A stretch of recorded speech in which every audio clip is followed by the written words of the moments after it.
السلام علیکم ورحمۃ اللہ وبرکاتہ۔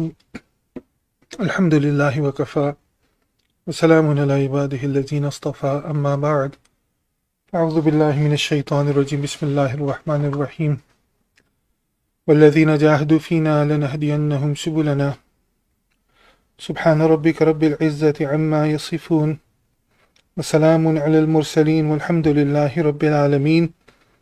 اللہم صلی علی سیدنا محمد وعلى آل سيدنا محمد وبارك وسلم۔ اللهم صل على سيدنا محمد وعلى آل سيدنا محمد وبارك وسلم۔ اللهم صل على سيدنا محمد وعلى آل سيدنا محمد وبارك وسلم۔ قرآن کریم کے اندر پچھلی قوموں کے قصے اس لیے بیان کیے گئے کہ ہر زمانے کے لوگ ان سے سبق حاصل کر سکیں، اس کے مطابق اپنی زندگی کو بدل سکیں اور ایسا بن سکیں کہ اللہ کو راضی کرنے والے، اللہ کی قربت حاصل کرنے والے انسانوں میں شامل ہو جائیں۔ ان میں سے ایک قصہ اصحاب کہف کا قصہ ہے۔ سورہ کہف جو اللہ کے بندے ہر جمعے کو پڑھتے ہیں تاکہ ہر قسم کے فتنوں سے، بالخصوص دجال کے دجل سے بچ سکیں۔ اس کے اندر کچھ نوجوانوں کا قصہ ہے۔ جیسے آپ بچیاں ہیں، عمر کے اس حصے میں ہیں کہ ابھی ذہن، ابھی دماغ جو ہے وہ ڈیولپ ہو رہا ہوتا ہے، امپریشنیبل ہوتا ہے کہ انسان اپنے آپ کو مولڈ کر سکے۔ جیسے گرم موم کو کسی بھی حالت میں مولڈ کیا جا سکتا ہے، تو اس وقت انسان اپنا ایک مزاج، اپنا ایک ٹیمپرامنٹ ڈیولپ کر سکتا ہے۔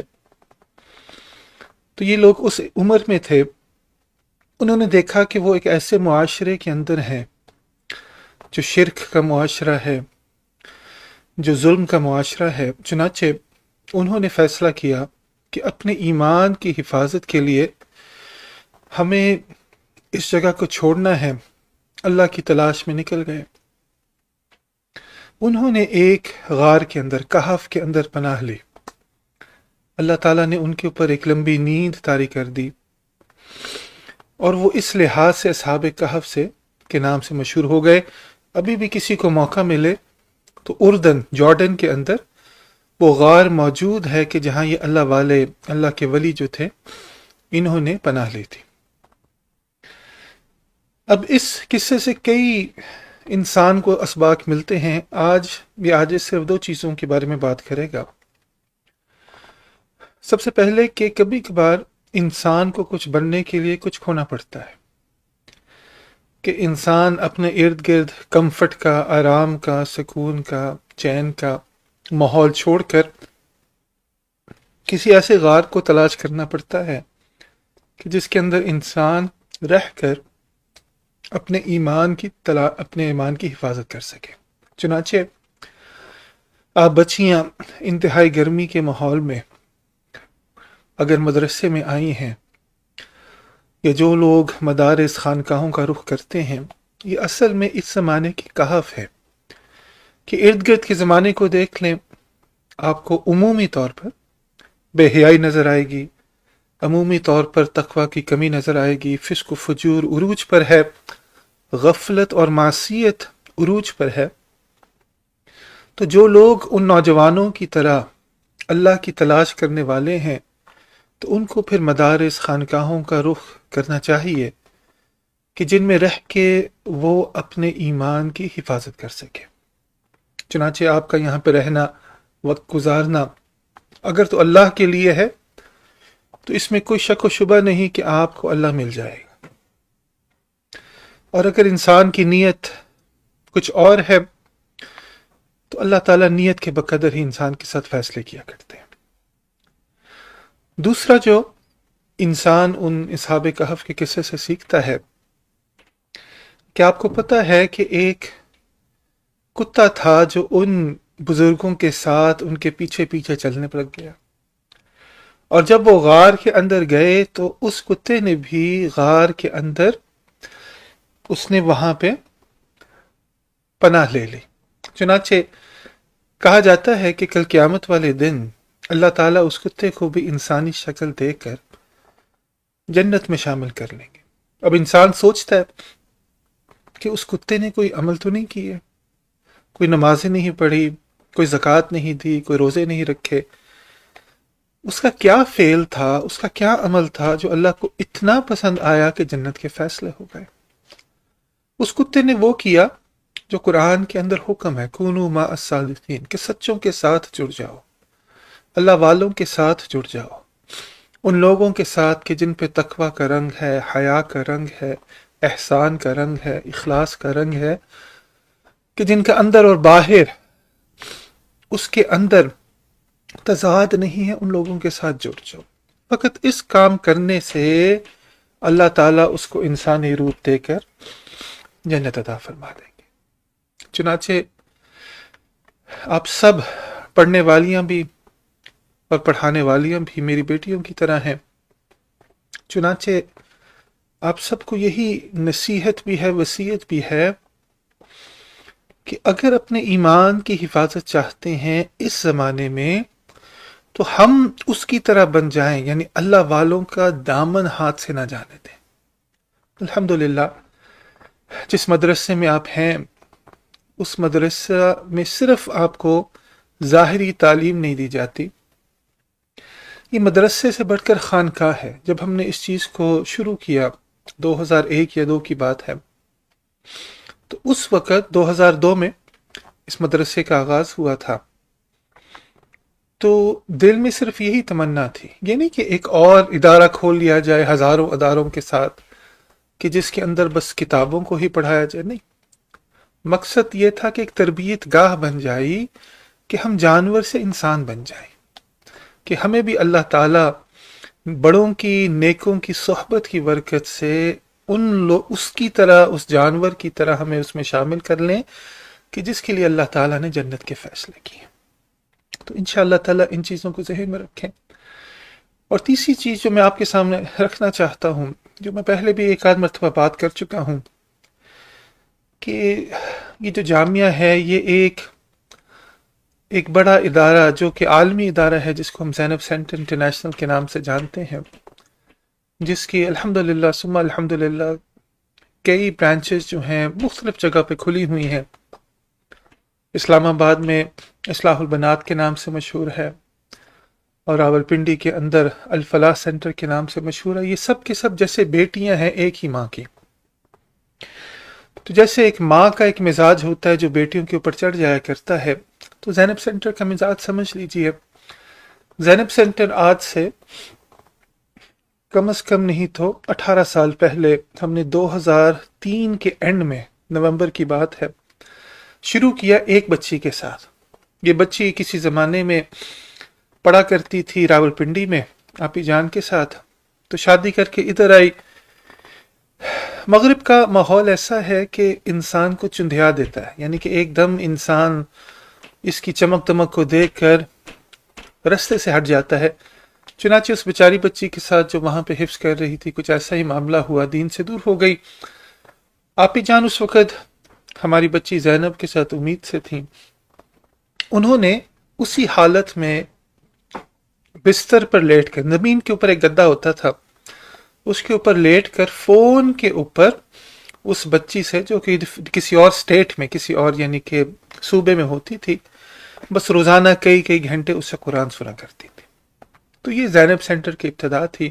پھر آہستہ آہستہ لوکل لوگوں میں محنت ہوئی، اور پھر ہر جگہ سٹیٹس میں، پھر مختلف ملکوں میں جا کے محنت کرتے رہے۔ الحمدللہ اللہ تعالیٰ کی طرف سے ہوتا ہے کہ اللہ جس کو چاہے، جس چیز کے لیے چاہے، قبول کر لیتے ہیں۔ چنانچہ میں یہ عرض کرنا چاہتا تھا کہ اس وقت ہمارے دل میں وہی بات تھی جو اصلاح البنات کے بارے میں ہمارے دل میں کچھ سال پہلے آئی تھی، کہ زینب سینٹر اصل میں ہے کیا؟ ٹھیک ہے کہ ورچوئل پڑھایا جا رہا ہے، اور ایک نظامیہ کا جو ایک کریکولم ہے وہ پڑھایا جا رہا ہے، جو کافی عرصے سے چلتا آ رہا ہے۔ تو اب یہ زینب سینٹر انٹرنیشنل، اس کا مقصد کیا ہے؟ کیونکہ کسی بھی آرگنائزیشن، اس کا مشن ہونا، اس کے سامنے ایک ویژن ہونا، پھر اس ویژن تک کیسے پہنچنا ہے، وہ ہونا ضروری ہے۔ آپ دیکھیں ہماری ویب سائٹ کے اوپر بھی ایک چیز لکھی ہوتی ہے اور ہم اکثر جو فلائرس کے اوپر بھی کہتے ہیں اور اکثر بیانات میں بھی کہ زینب سینٹر اصل میں نام ہے ایک سفر کا جو علم سے شروع ہوتا ہوا عمل تک، عمل سے شروع ہوتا ہوا اخلاص تک، اور اخلاص سے احسان تک انسان کو لے کے جاتا ہے. یعنی یہ ہماری دعا ہے اللہ سے کہ یہاں کی ہر بچی یہ پورا کا پورا سفر جو ہے یہ طے کرے. اس کی طرف توجہ دیجیے. علم تو سب کو پتہ ہے کہ ایک نور ہے کہ جس کے بغیر زندگی کے اندھیرے دور نہیں ہوتے. علم اور عمل یہ دو ظاہری چیزیں ہیں. علم ہمیں سکھاتا ہے کہ ظاہری عمل عبادت کیسے کرنا ہے. وہ نہ ہو تو انسان کی زندگی میں بدعت آ جاتی ہے، اور بدعت انسان کو اکثر شرک تک اور کفر تک بھی لے جاتی ہے. تو علم یہ تو الحمدللہ اللہ تعالیٰ کی صفت ہے، یہ نبی صلی اللہ علیہ وسلم کی وراثت ہے. لیکن ظاہری طور پر ہمارا عقیدہ کیا ہے، ظاہری طور پر ایمانیات کیا ہے، ظاہری طور پر فقہ کیا ہے، عبادات کی، معاملات کی، معاشرت کی، یہ ساری چیزیں انسان اس علم میں سیکھتا ہے. انشاءاللہ اگلے 4-5 سال ہر کورس جو ہے، ہر سبجیکٹ جو ہے آپ کو اس چیز کے اوپر عبور دے گا. لیکن آپ کو پتہ ہے کہ علم جو ہے وہ عمل کے دروازے کو کھٹکھٹاتا ہے. اگر دروازہ کھل جائے تو ٹھہرتا ہے، ورنہ وہ چلا جاتا ہے. تو علم کے ساتھ اعمال صالحات، جیسے الا الذین آمنوا وعملوا الصالحات، قرآن میں جا بجا اس کا تذکرہ موجود کہ اعمال صالحہ کے جو انسان سیکھتا ہے اس کو ایکچولائز کرے، اس کو زندگی میں لے کر آئے. اور زندگی میں لانے کا مقصد صرف عبادات نہیں کہ میں صحیح طریقے سے نماز روزہ زکوٰۃ کروں، نہیں، معاملات میرے کھرے ہوں، صداقت، امانت، عدالت، شجاعت والی زندگی ہو، معاشرت میری اچھی ہو، بہترین اخلاق ہو. یہ ساری چیزیں اعمال ہیں کہ میں نے کیسے بات کرنی، میں نے کیسے اٹھنا بیٹھا، میرے مینرزمز، میرے ایٹیکیٹس کیا ہیں، انسان یہ سیکھتا ہے. تو یہ ہوگی دو ظاہری چیزیں. اس کے بعد والی جو دو چیزیں ہیں اس کا تعلق انسان کے قلب یا روح کے ساتھ ہے، اخلاص اور احسان. اخلاص کو آپ احسان کی ابتدا سمجھ لیں. جیسے تصحیح نیت اخلاص کی ابتدا ہے، اسی طرح اخلاص جو ہے وہ احسان کی ابتدا ہے. اخلاص کیا ہے؟ ہم اس کو کہتے ہیں کہ بھئی انسان کے اندر سنسیریٹی ہو، اور یعنی کہ للہیت ہو، سب کچھ ہو. اس کی آسان ڈیفینیشن اگر آپ نے سیکھنی ہو نا، کہ اپنے آپ کو اللہ کے سوا ہر چیز سے خالی کر لینا، کہ انسان کی نیتوں میں، انسان کے اقوال میں، انسان کے اعمال میں، انسان کے احوال میں فقط اللہ رہ جائے، کہ میں اللہ کے سوا کسی اور کے لیے عمل نہ کروں، کسی اور کے لیے بات نہ کروں، میرا ہر حال اللہ کے لیے ہو. اس کو اخلاص کہہ دیتے ہیں. اور اللہ تعالیٰ تو ہم سے چاہتے بھی یہی ہیں، مخلصین لہ الدین، کہ اللہ چاہتے ہی ہم سے اخلاص ہے.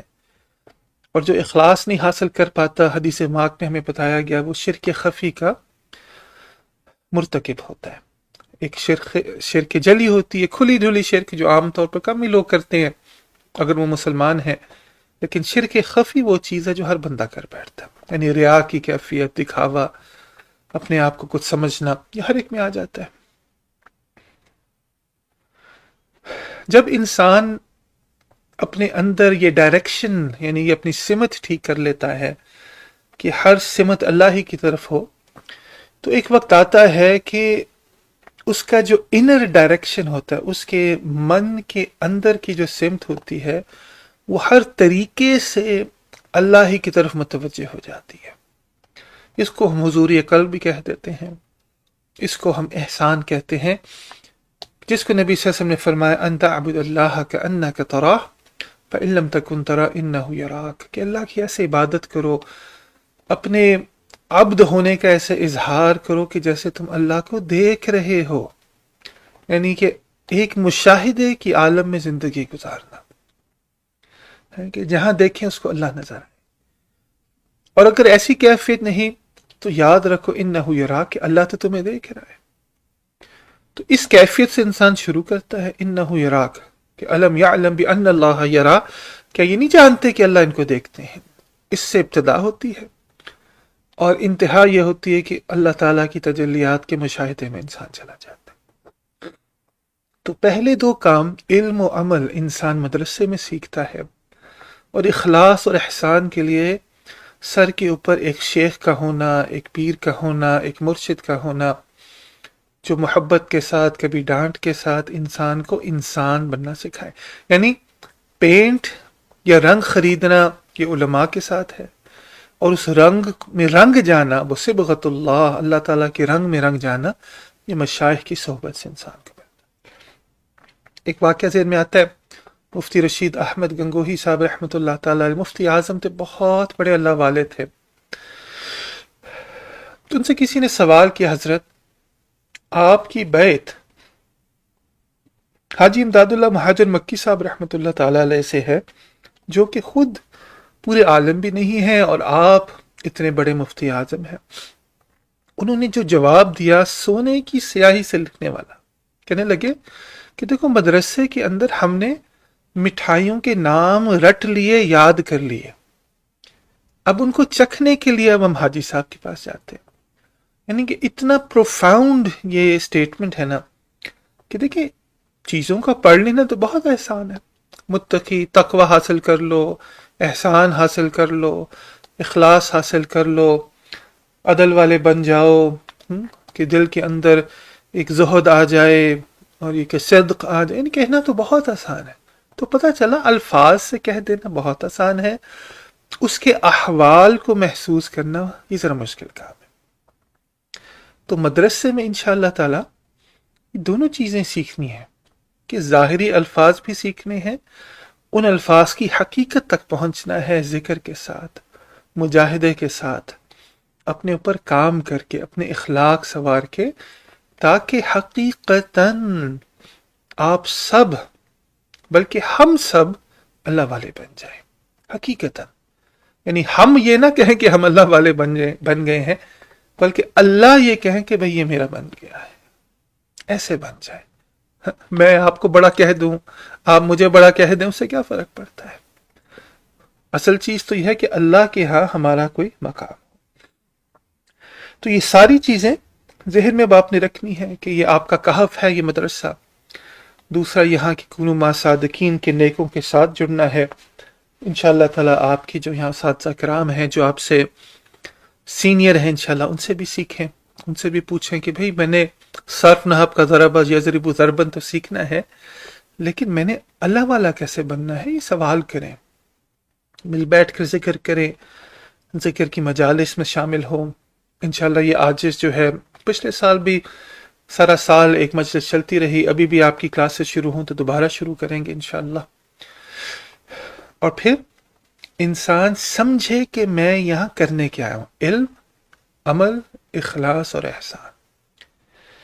اور آخر میں صرف ایک بات کہ دیکھیں ہر چیز کی کنجی ہوتی ہے، تو اللہ والا بننا ہے نا، تو اس کی کیا کنجی؟ مثلا آپ نے مدرسے میں آنا ہے تو داخلہ لیتے ہیں نا، اسکول میں جانا ہے، کالج میں جانا ہے، یونیورسٹی میں داخلہ لیا جاتا ہے، پھر انسان اس کنجی کے ساتھ اندر داخل ہوتا ہے.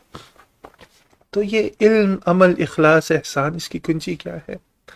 یاد رکھیں یہ توبہ ہے، کہ انسان اپنے اندر بدلنے کی نیت اور طلب رکھ لے، ارادہ اور عزم رکھے کہ اللہ میں گر گیا مجھے اٹھا دے، میں میلا ہو گیا مجھے صاف کر دے، میں رستے سے بھٹک گیا مجھے رستے پہ واپس لیا. اور یہ عربی زبان کے اندر توبہ یہی ہے، معافی، وہ استغفار ایک الگ چیز ہے، تابہ کہ کسی چیز کی طرف لوٹ کے جانا، to return back to something original، یہ ہوتا ہے تابہ، توبہ، کہ اللہ ہم رستے سے ہٹ گئے، غلط سڑک پہ چڑھ گئے، زندگی میں جو ہیں بھٹک گئے، بہک گئے، تو اللہ میں دوبارہ رستے پہ. جب انسان اس نیت، عزم، ارادے کے ساتھ عمل کرتا ہے نا، تو آپ دیکھیں گے اللہ تعالیٰ آپ کے لیے علم نافع کے دروازے بھی کھولیں گے، اللہ تعالیٰ آپ کے لیے اعمال صالحہ کے دروازے بھی کھولیں گے، اللہ تعالیٰ آپ کے لیے اخلاص کے دروازے کھولیں گے، اور احسان اور تقوی کے رنگ میں آپ کو رنگ دیں گے. تو اللہ سے دعا ہے کہ اللہ تعالیٰ ہم سب کو وہ سچی طلب نصیب فرمائے اپنے آپ کو بدلنے کی. تو انشاءاللہ اسی لیے ابھی آپ کو بیت توبہ کے کلمات پڑھائے جائیں گے. یہ نبی صلی اللہ علیہ وسلم کا سنت عمل ہے جو نبی صلی اللہ علیہ وسلم نے صحابہ کرام، صحابیات دونوں سے کیا. تمام بچیاں جو ہیں اس کو پڑھیں انشاءاللہ تعالی.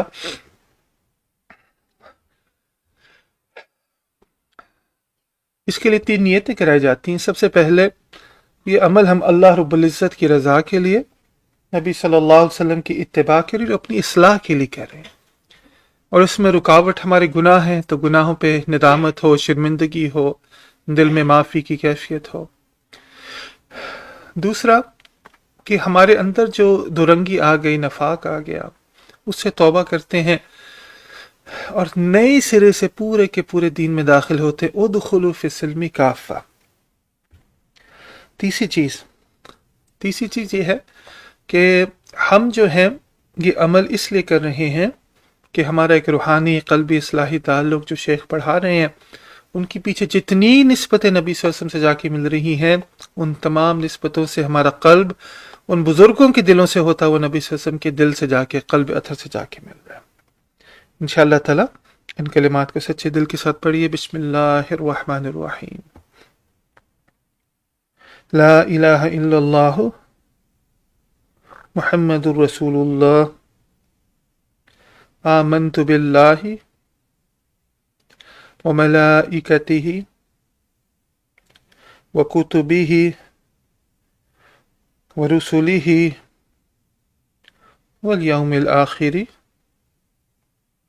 والقدر خیرہ وشرہ من اللہ تعالی والبعث بعد الموت. آمنت باللہ کما ہوا بأسمائہ وصفاتہ وقبلت جمیع احکامہ اقرار باللسان وتصدیق بالقلب.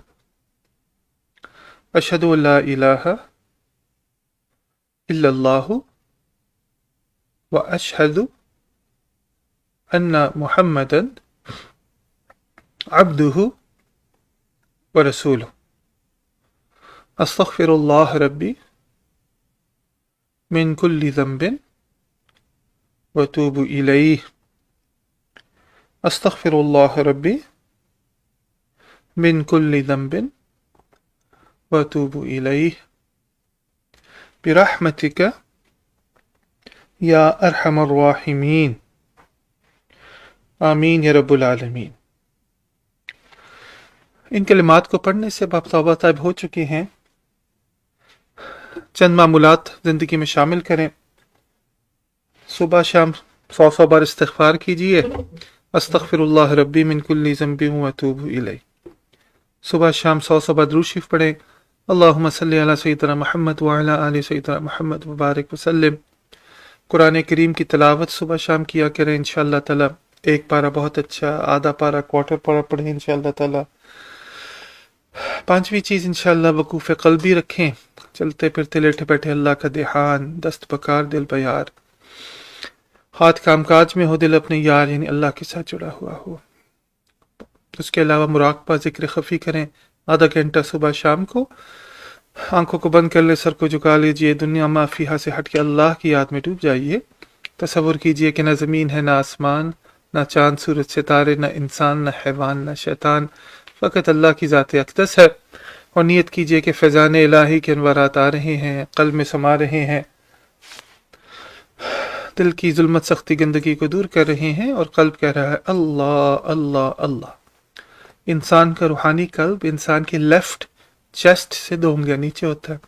تو اس پوائنٹ پہ فوکس کر کے ہر چیز کو ذہن سے نکال کے بس محسوس کریں کہ قلب کہہ رہا ہے اللہ اللہ اللہ، اور آپ اس کو سن رہے ہیں انشاءاللہ تعالی.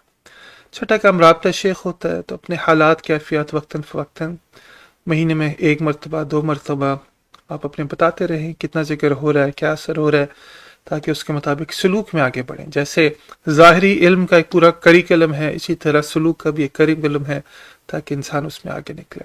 اللہ تعالیٰ آپ سب کا حامی و ناصر ہو انشاءاللہ تعالیٰ.